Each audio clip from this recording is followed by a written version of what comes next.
CTS 두란노 성경교실 가족 여러분 안녕하세요. 안녕하세요. 1945년도 4월 10일에 있었던 일입니다. 제2차 세계대전 이제 막바지로 치달을 때 미국인들의 정말로 믿기 어려운 뉴스를 접하게 되어지죠. 32대 대통령 프랭클린 루즈벨트가 갑자기 서거했다는 소식을 접하게 되어진 거예요.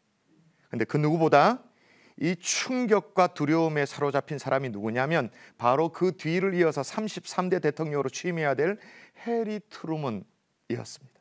왜냐하면 미주리 출신의 아주 시골 출신의 이 트루먼이 하루아침에 정말 거인이었던 루즈벨트의 공백을 메워야 된다는 사실에 너무너무 충격이었고 두려움이었죠. 왜냐하면 루즈벨트는요, 당시 미국인들에게 신화와 같은 그런 존재였습니다. 미국 역사상 2번 이상 대통령이 된 사람을 생각해 보면 이제 소급해서 올라가 보면 오바마, 또 부시, 그리고 또 클린턴 뭐 그 정도 아니겠습니까? 왜냐하면 1951년도에 22차 수정헌법에 따라서 미국의 대통령은 재선 이상은 하지 못하도록, 그러니까 3선이 안 되도록 금지됐던 거예요. 그 전에 유일하게 루즈벨트가 4선에 성공합니다. 4번입니다. 4번. 그만큼 미국인들의 어떤 신망 탁월했죠.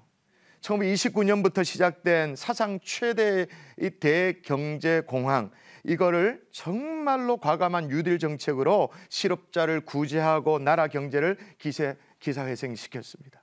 그리고 그가 특별했던 이유 중에 하나는 39세에 소아마비가 와가지고 지체장애인이었습니다. 뭐 지금도 그러면 안 됩니다만은 지금도 장애인들 보는 시선이 그렇게 곱지는 않지 않습니까? 근데 그 당시가 1930년대 그리고 40년대에 있으니까 인종차별이 여전히 있는 그런 시대였어요. 그럼에도 불구하고 4번이나 대통령에 당선된 것은 육체의 한계를 완전히 극복한 거죠. 장애를 극복한 것뿐만 아니라 일본이 진주만을 기습적으로 공격하니까 참전을 선언합니다. 그리고 2차 세계대전을 승리로 이끄는 그 주역이었어요. 일약 세계적인 지도자가 된 거예요. 당시 미국인들은 백악관에 루즈벨트가 없다, 다른 사람이 거기 앉아있다, 상상을 할 수 없을 정도로, 그 정도로 온 국민의 사랑과 존경을 온몸에 받던, 그래서 4선에 이제 당선이 되었습니다마는 갑작스러운 뇌출혈로 사망하게 되어졌죠. 자, 그 뒤를 이어서 대통령 자리에 오른 트루먼, 부담이 얼마나 컸을까요? 대단하죠. 트루먼은 당시에 기자들이 이렇게 말했다고 합니다. 하늘의 달과 별들과 모든 행성이 나에게 떨어지는 것 같습니다. 다 떨어지는 것 같다. 그리고 여러분이 만약 일생에 단 한 번이라도 기도를 한다면 지금 나를 위해 기도해 주십시오라고 요청할 만큼 엄청난 부담감이 그들 속에 있었던 거예요. 오늘 본문에 보니까 트루먼 못지않는 부담을 안고 있는 사람이 성경에 나와요. 누구냐? 여호수아.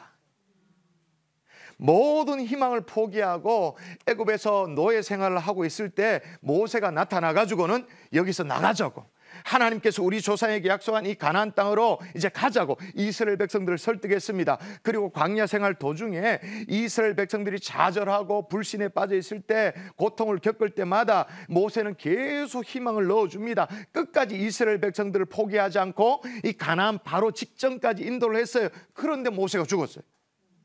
그를 이어서 여호수아가 새로운 지도자가 된 거예요. 이제 기나긴 이 광야 40년의 광야 생활에 어떤 종지부를 찍고 적과 꿀이 흐르는 이 가나안 땅으로 이제 들어가는, 이제 정말 절정기를 열어가야 될 책임을 다 안게 되어진 거예요. 아마 백성들은 그렇게 생각했을 거예요. 이 여호수아를 쳐다보면서, 야, 저래 젊은 게 뭐 할 수 있겠냐, 저 뭐 모세 가방이나 들고 다니던 그런 애송이가 뭘 할 수 있겠느냐, 무시무시한 이 가나안 이 정복 전쟁 치를 수나 있겠나, 뭐 그런 생각을 했을 거예요. 근데 그런 생각을 백성만 했을까요? 여호수아 자기도 그런 생각이, 내가 어떻게, 그런 의문이 있었을 거예요. 바로 이때 하나님께서 여호수아에게 나타나서 말씀하신 것이 오늘 본문이에요. 이 말씀을 통해서 여호수아가 이제 용기를 얻게 되어집니다. 그래서 오늘 저도 여호수아에게 들려주신 이 하나님의 말씀을 살피면서 우리도 용기를 좀 얻으면 어떨까? 우리가 얼마나 하루하루를 초조하게 살 때가 많습니까? 얼마나 부담스럽게 하루를 열어갈 때가 참 많습니까? 걱정하며 살 때가 많잖아요. 사실 주님은 나의 최고봉이라는 책을 쓴 오스왈드 챔버스 목사님은 염려는 무의식적인 신성 모독이다 라고 말했습니다. 그러니까 하나님의 자녀가 절대로 하면 안 되는 게 염려라고 말했어요. 그런데 사실 우리는 염려하며 삽니다. 그런데 오늘 이 말씀이 나의 말씀이 되어져서 정말 여호수아가 용기 백배할 수 있었던 것처럼 우리 모두가 하나님이 주시는 용기를 얻고 함께 나아가는 복된 시간 되면 참 좋겠습니다. 첫 번째 어떤 말씀을 주시냐? 강하고 담대하라 그렇게 말합니다. 자, 6절의 말씀 읽어볼까요? 같이 한번 읽도록 하십시다. 같이 시작. 강하고 담대하라. 너는 내가 그들의 조상에게 맹세하여 그들에게 주리라 한 땅을 이 백성에게 차지하게 하리라. 강하고 담대하라 그렇게 말합니다. 힘을 막 불어넣어주고 계시는 거예요. 근데 이게 말이에요, 우리끼리 말로 그냥 어깨 툭툭 또리면서 힘내 이 정도로 끝나는 게 아니에요. 자, 여러분 손가락으로 짚어가면서 따라와 보십시다. 자, 6절을 읽었는데 7절도 보십시오. 7절 거기에 보니까 어떻게 시작되어져요? 오직 강하고 담대하여 라고 나오죠. 이게 여기서 끝나지 않아요. 9절도 가볼까요? 9절 내가 내게 명령한 것이 아니냐? 강하고 담대하라. 두려워하지 말라. 그렇게. 왜 하나님은 오늘 거듭거듭 담대하라고 말씀하실까요? 왜 연속해서 3번이나 연거푸 왜 그렇게 말씀하실까요? 그만큼 여호수아가 담대했다 아니다? 아니다. 지금 막 용기 백배했다 아니면 쫄고 있다? 쫄고 있다. 마치 트루먼이 하늘에 그냥 달과 별이 내게 막 다 쏟아지는 것 같다라는 그런 부담감을 여호수아가 안고 있었던 거예요. 여러분 그도 그럴 것이 말이에요. 여호수아가 어디 저쪽 변방의 구석탱이에 있던 무지랭이 백성이었으면 몰라요. 그런데 여호수아는 다 봤잖아요. 모세가 어떤 영도력, 지도력, 어떤 리더십 이걸 발휘한 줄 다 봤잖아요. 이스라엘 백성들의 애굽의 삶도 봤고 출애굽의 과정도 봤고 시내산 주변에 있었던 사건들도 봤고 그것만 봤습니까? 지금 자기가 이끌어야 될 이스라엘 백성들이 얼마나 말을 안 듣는 얼마나 고집불통인지 다 봤잖아요. 그 모세가 그냥 하나님의 율법 받으러 갔는데 저들끼리 금송아지 만들어 놓고 좋다고 저라고 막 그런 백성 다 봤잖아요. 이 백성을 인도해야 하니까 어찌 안 두렵겠어요? 두려운 것이 당연하지. 우리는 마찬가지입니다. 우리가 안 살아봤습니까?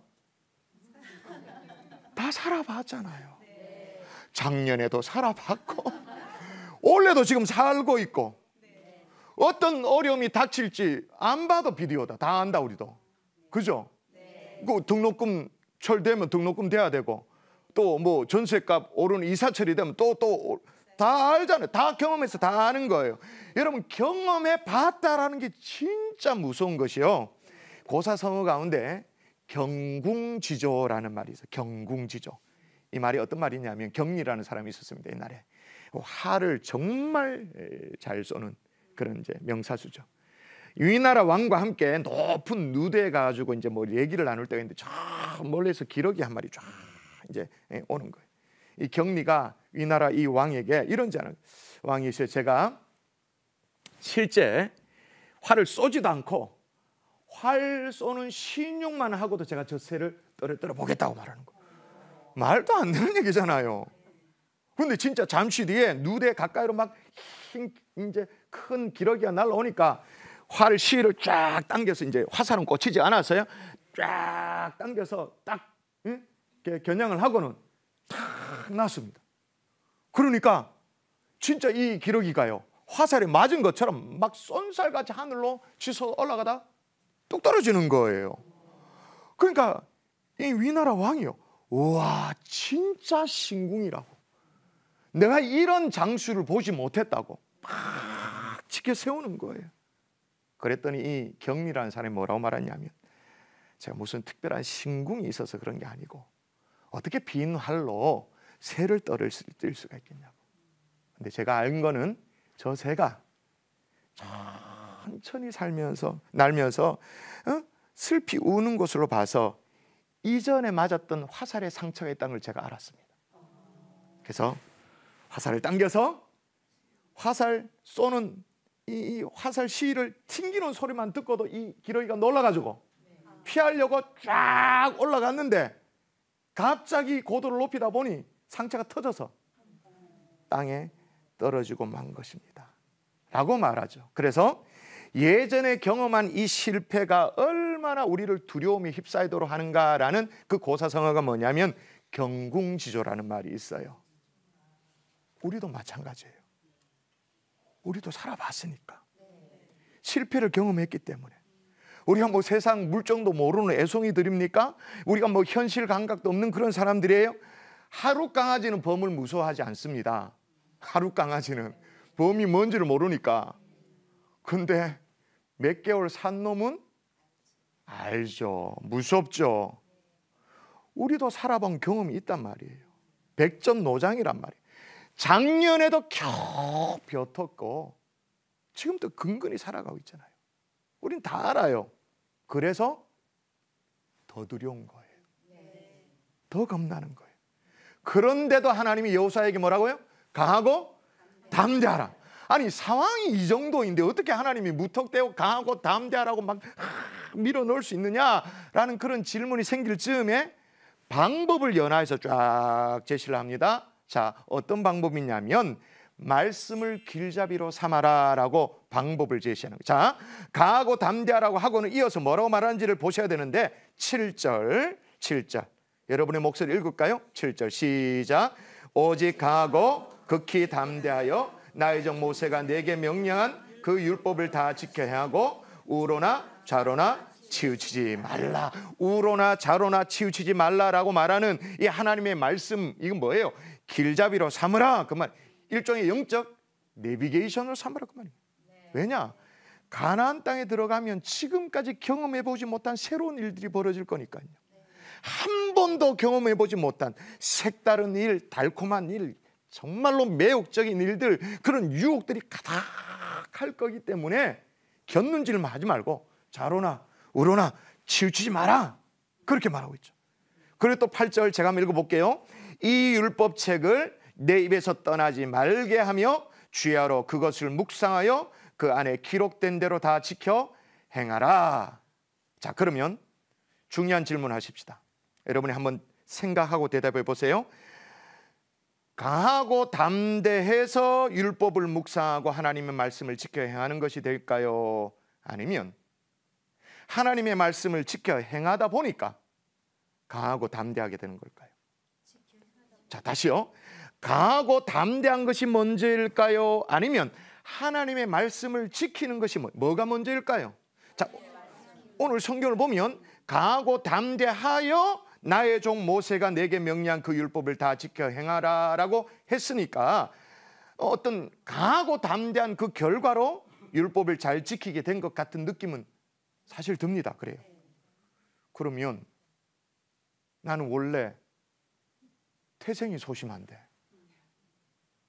나는 조그마한 일이 생겨도 한 걱정을 막 한 짐을 하고 막 입을 뒤집어 쓰고 막 밤새도록 뒤치락지. 원래 태생이 그런데, 강하고 담대할 수 없는 태생인데 어디 가서 뭐 저요라고 큰 소리도 한번 못 치는데 그럼 우리 같은 사람은 어쩌란 말이냐? 근데 이게요, 원래 의미가 반대예요. 반대. 하나님의 말씀을 읽고 묵상하고 지키다 보면, 행하다 보면 어떻게 된다는 거예요? 예, 걱정 많고 참 유약한 사람도 어떻게 된다? 강해진다. 걱정이 한 짐인 사람도 어떻게 된다? 담대해진다. 여러분, 이 영적 신비를 한번 경험해 볼 수 있기를 주의 이름으로 부탁드립니다.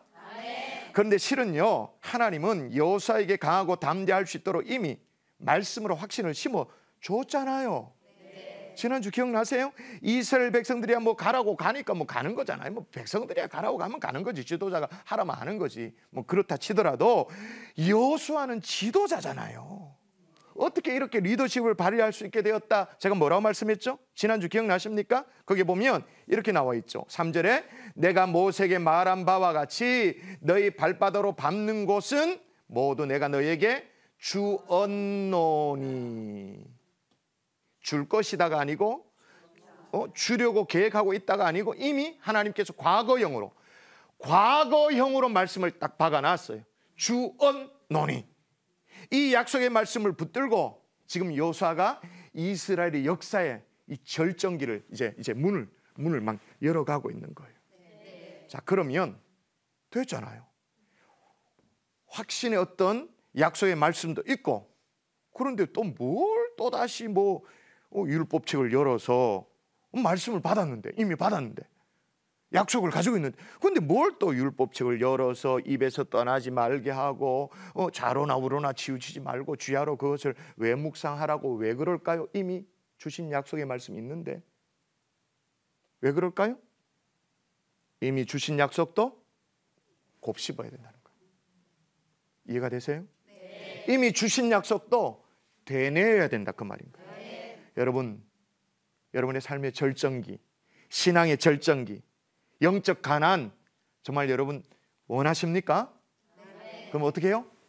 성경을 펼쳐야 되죠. 이거 다시 실제로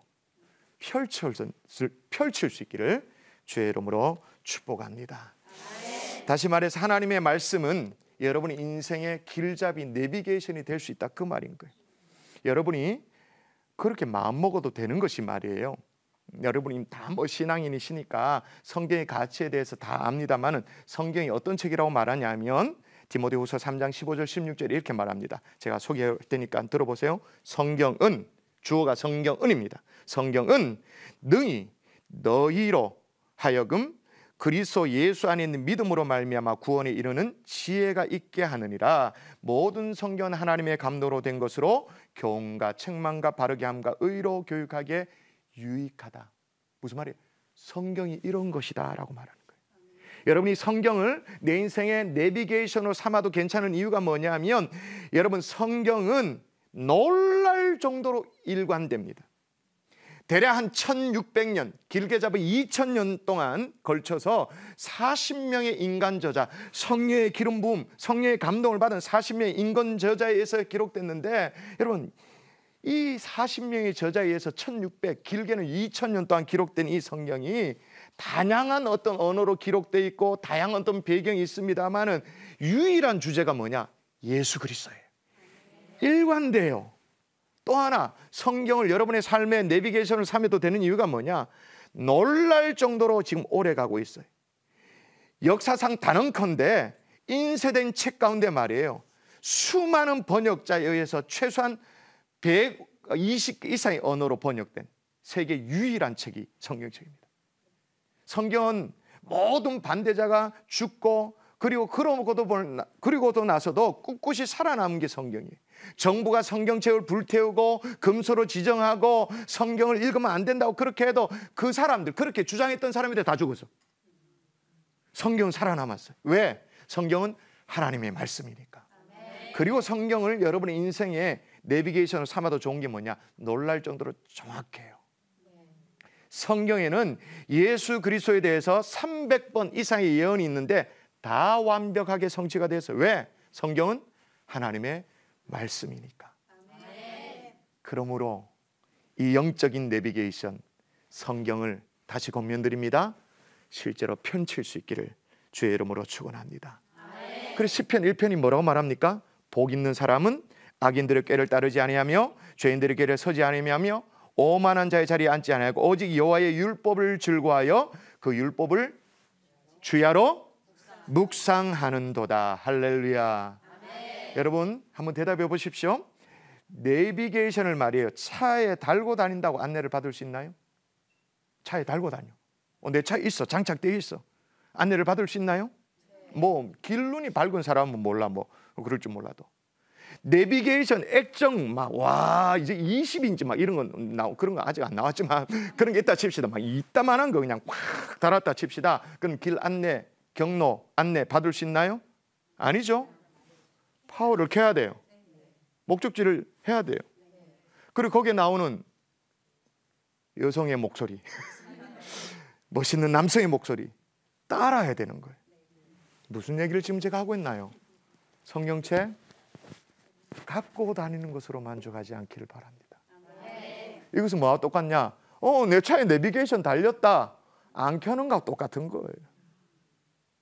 하나님의 말씀을 진짜로 펼치고 진짜로 읽고 진짜로 묵상하고 정말 이 말씀이 진짜인가 내 삶에 적용시켜 보고 여러분의 상식이 아니라 여러분의 판단이 아니라 여러분의 어떤 이성이 아니라 여러분의 실력이 아니라 말씀이 여러분의 인생의 길잡이가 될 수 있도록 그 인도를 따라가는 하나님의 종들 되시기를 바랍니다. 자, 그러면 어떻게 될까요? 따라하십시다. 그리하면 형통하리라. 저는 이런 건 너무 좋아요. 그리하면 형통하리라.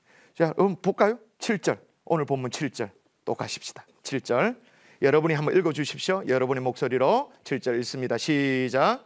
오직 마음을 강하게 하고 깊게 담대하여 나의 종 모세가 내게 명한 율법을 잘 지켜하고 우러나 자로나 치우치지 말라. 미안하여 어디든지 형통하리라. 제가 다시 한번 읽어볼게요. 오직 강하고 극히 담대하여 나의 종 모세가 내게 명령한 그 율법을 다 지켜 행하고 우로나 자로나 치우치지 말라. 그 다음 그리하면 어디로 가든지 형통하리니. 여러분 이 구조가 보이셔야 됩니다. 그리하면 형통하리라. 하나님의 말씀을 내 인생의 길잡이로 삼고 좌로나 우로나 치우치지 아니하면 그리하면 어떻게 된다고요? 어디로 가든지 형통하리라. 자, 또 보세요. 자, 8절. 자, 재미있습니다. 자, 그 구조 찾으십시다. 찾으면서 읽어보십시다. 같이 시작. 이 율법책을 내 입에서 떠나지 말게 하며 주야로 그것을 묵상하여 그 안에 기록된 대로 다 지켜 행하라. 그리하면 내 길이 평탄하게 될 것이며 내가 형통하리라. 보입니까? 그 구조가 보여요? 그리하면 형통하리라. 하나님의 말씀을 읽고 즐겨 묵상하고 말씀대로 살려고 애를 쓰면 그리하면 어떻게 된다고요? 네 길이 평탄하게 된다. 형통하게 된다. 성경 이 형통이 68번이 나옵니다. 근데 따라 하십시다. 그리하면 형통하리라. 그냥 형통하리가 아니고 그리하면 형통하리라. 이 형통이란 말이 히브리어로 타슈빌인데 반드시 성취된다라는 뭐랄까요? 강조가 실린 거예요. 그냥 잘 될 끼다 뭐 이게 아니고 반드시 성취된다. 자, 신명기 29장 9절에 그런 의미를 담아서 적혀져 있는데 제가 읽어드릴게요. 신명기 29장 9절 너희는 이 언약의 말씀을 지켜 행하라. 그리하면 너희가 하는 모든 일이 형통하리라. 할렐루야. 여러분 우리가 제일 먼저 꺼내 들어야 될 것은 하나님의 생명의 말씀인 줄 믿습니다. 다시 부탁드립니다. 하나님의 말씀을 펼치십시오. 말씀을 읽고 묵상하고 말씀대로 지켜 행함으로 말미암아 그리하면 형통케 하시는 그 하나님의 은혜를 우리 모두가 누릴 수 있기를 주의 이름으로 축복합니다. 말씀을 정리할까요? 오늘 본문 마지막 절인데 9절 말씀 역시 또 같이 한번 읽어보도록 하십시다. 자, 본문 1장 9절 말씀 시작. 내게 명령한 것이 아니냐? 강하고 담대하라. 두려워하지 말며 놀라지 말라. 내가 어디로 가든지 내 하나님 여호와가 너와 함께 하느니라 하시니. 여러분 이 말씀도 잘 보십시오. 강하고 담대하여 두려워하지 말고 않고 놀라지 않으니까 여호와 하나님이 너와 함께 해주신다라는 겁니까? 아니면 반대입니까? 반대. 여호와 하나님이 함께 하시기 때문에 강하고 담대하라는 거예요.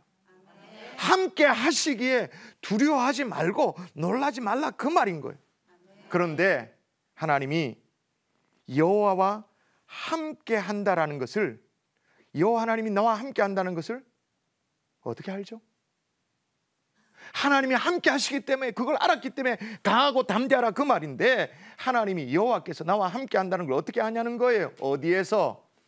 말씀 속에서, 말씀의 인도를 따라가면서 그걸 알게 되어지는 거죠. 그러면 강하고 담대해지는 거예요.